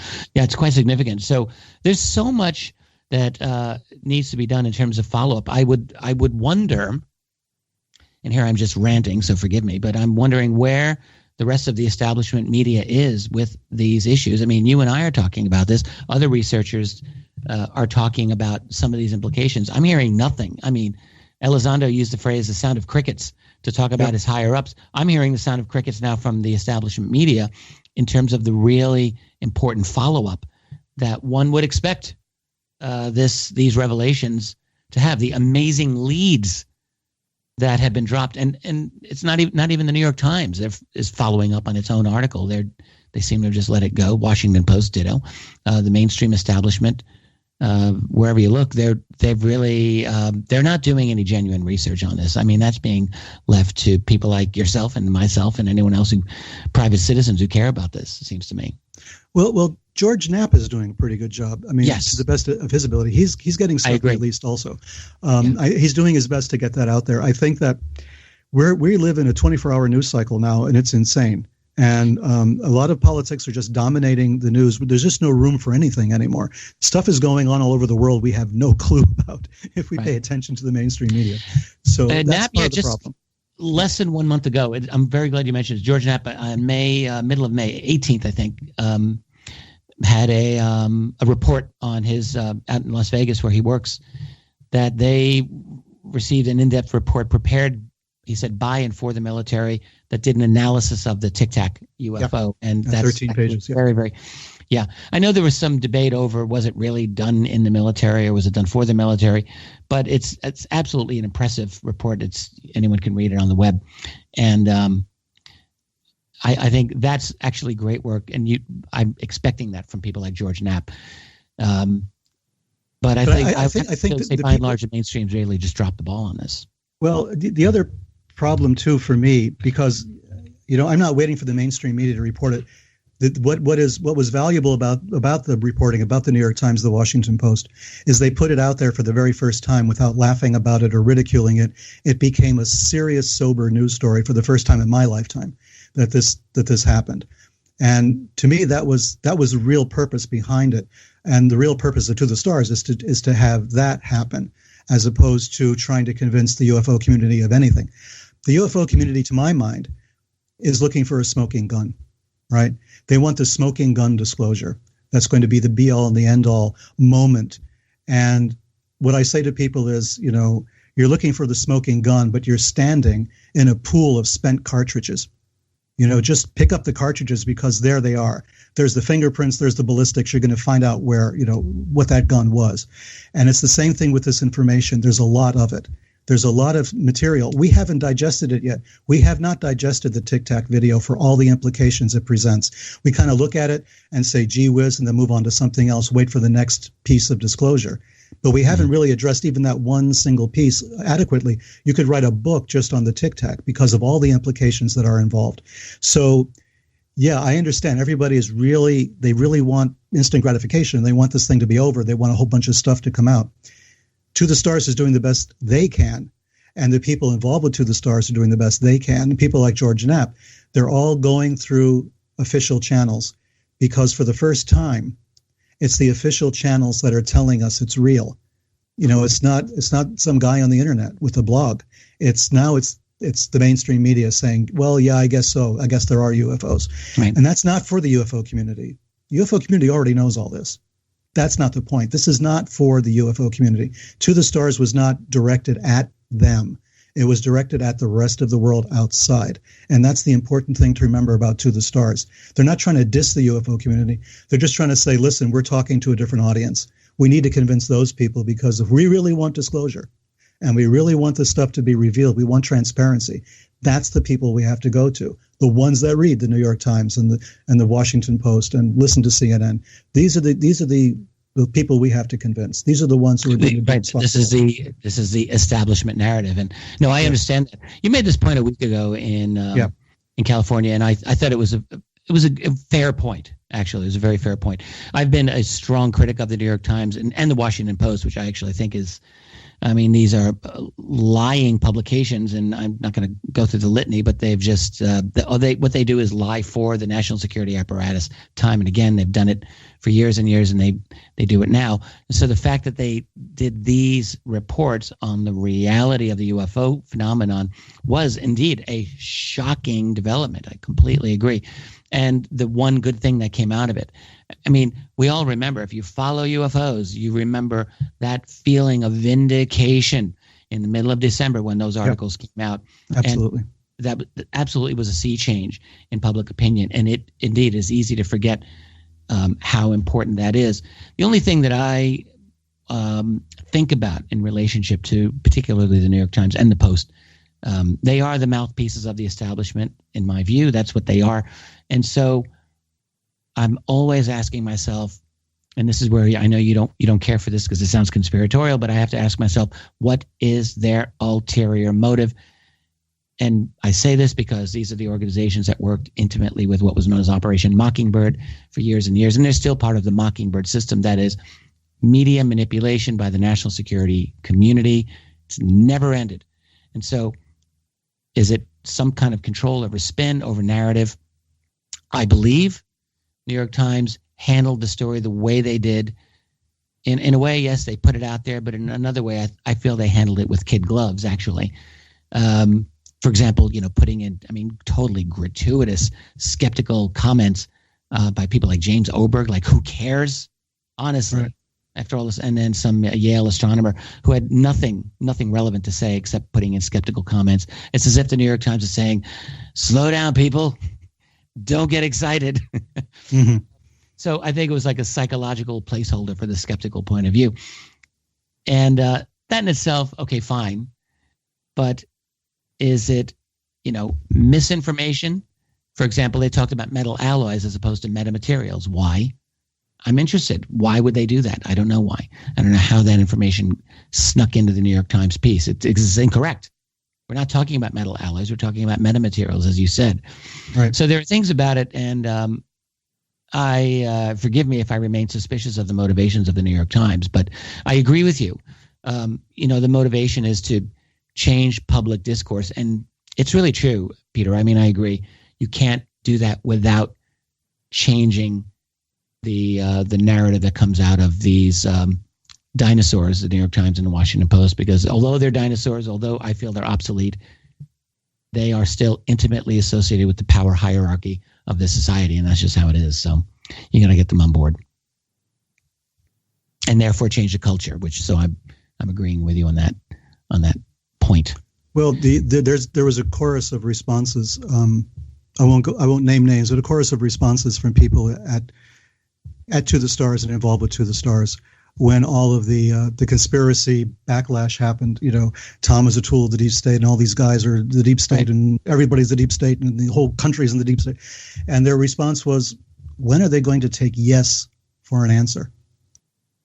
And the idea was, it's there now, people. It's in front of the whole world. It's genuine. It's true. In fact, here's some videos that show it. Here's the reports of Frankfurt's. When are you going to take yes for an answer? Why is this considered to be manipulation when they're coming out and saying, yes, you're right? Everything you've believed until now, guess what? My bad, you're right. There really are UFOs, and we have the data, and we have this, and we're still trying to figure out what the hell they are, but they're there, and we admit it. You're right. We were wrong. It's out there. Take yes for an answer and move on, people. But no. Now everybody's saying, well, why are they telling us this now? It must be manipulation. And it's like, oh God, no. So what do? This is the problem when you distrust government, science, and the media completely, and you think they're all lying and manipulating you. When they tell the truth, you're not going to believe it.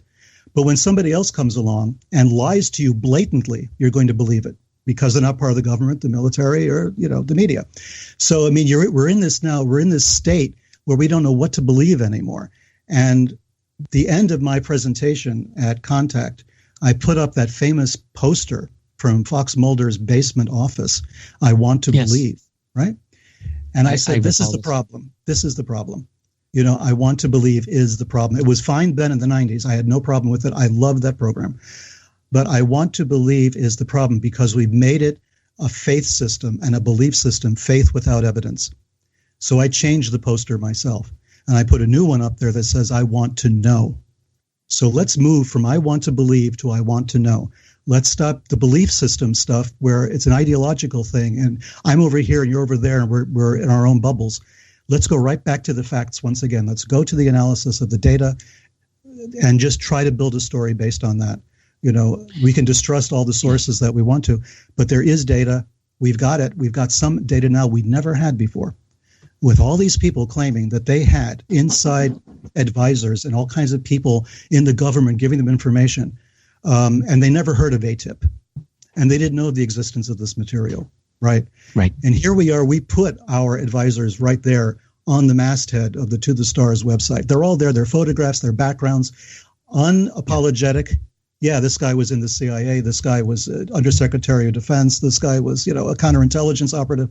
Absolutely. Steve Justice in Skunkworks, Colm Kelleher, famous guy. Gary Nolan, that everybody hates now because of the Atacama money. Oh, yes, yes, right. All that, they're there. They're out there with their bare faces hanging out saying, yes, it's true. Not we believe, but yes, we know it's true. Here it is. So let's move from belief to knowledge. Let's try to do that now because it's really important. The belief thing is not working for me. Yeah. So we have 5 minutes to go before we wrap up, and there's two general things I just want to ask you about since you're on such an excellent roll here. So this is a quick one. I think I have my own answer to this, but I'd like to know yours. So how did the Mylar balloon mistake happen during the rollout of TTSA in October of 2017? You know, when Chris Mellon's got that image of what is absolutely Mylar balloon. What was that all about?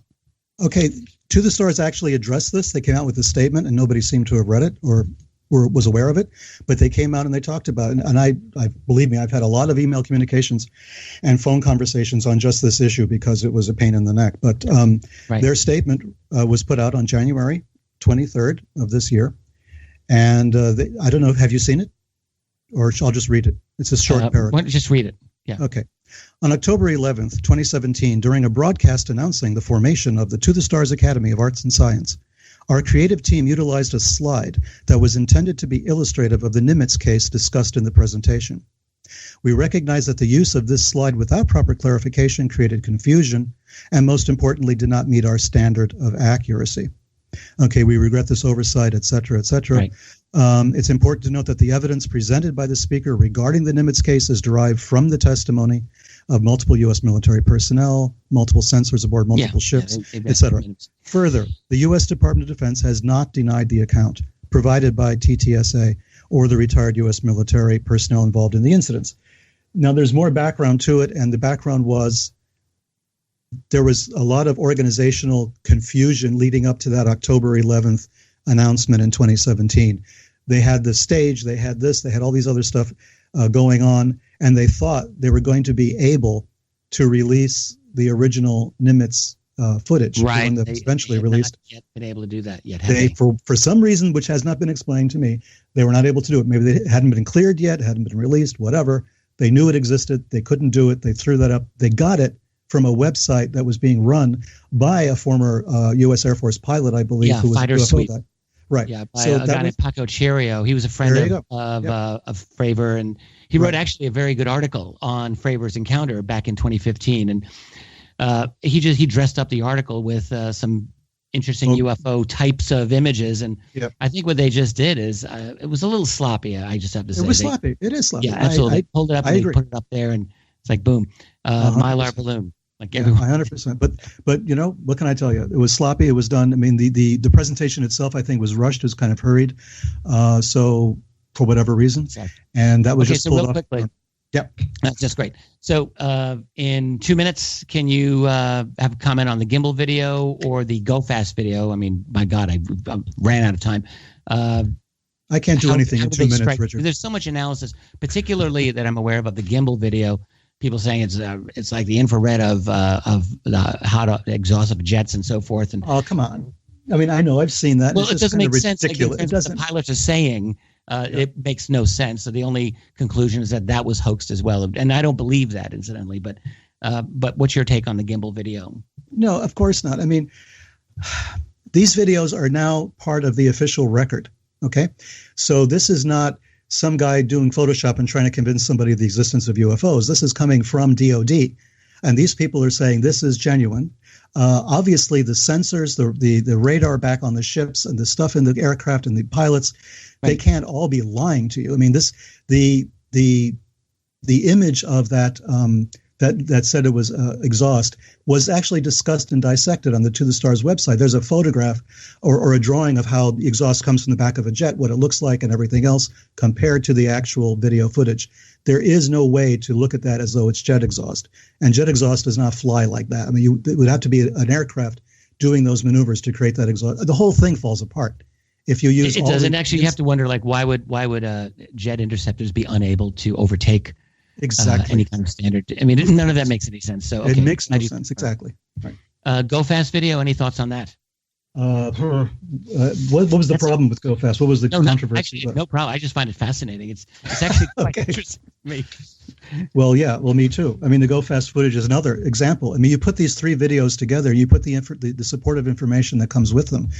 I mean, you don't have any chance except to accept the reality of this phenomenon. There's just no way out. The genie is out of the bottle. That's it. You can't go back and put it back in the bottle. This stuff is out there. You know, it's just so compelling. what's next for To the Stars? I mean, to the extent that you are in the inner circle talking about this, what are their plans for the rest of this year? Well, I know there's more stuff they're trying to get put out into the public. As I told people at the presentation and at other times, there is no big box of stuff, down in San Diego, a big box of, materials marked UFO that we're doling out piece by piece. When To the Stars gets it, you get it. So they know they're trying to get these things declassified. Is that right? Or not even declassified. Sometimes there's stuff that's just not classified, but it has not been released. So it's both. Getting some material declassified, getting other stuff released that simply isn't classified, but nobody's bothered to release it yet. So there's a lot of stuff like that going on. Who's on point with that? Is that an Elizondo's thing, or is that just all of them? Or it's I think it's all of them, because they all know how this is done. They may all know about various programs individually that were going on, or individual pieces of evidence. So I don't think you can lay it at the door of any one of those members. I think it's a kind of a group effort.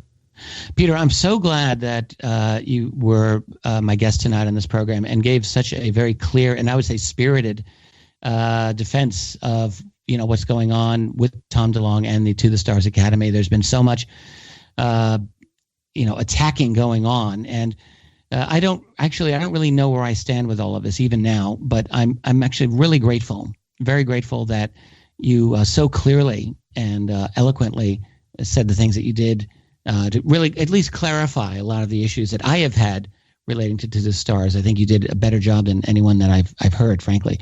And thank you. Yeah, I really appreciate it. So that's all the time that we have, and I'm really looking forward to the next time that I run into you.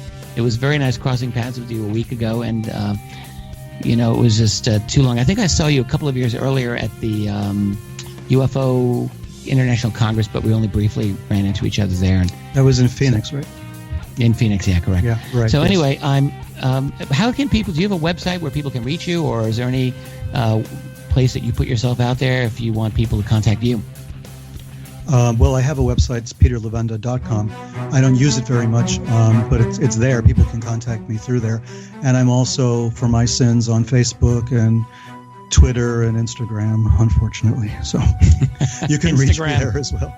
I don't really use it very much, but I try to promote some of my novels. I've just come out with 2 novels based on the Lovecraft stuff, and a third one's coming out the beginning of the year.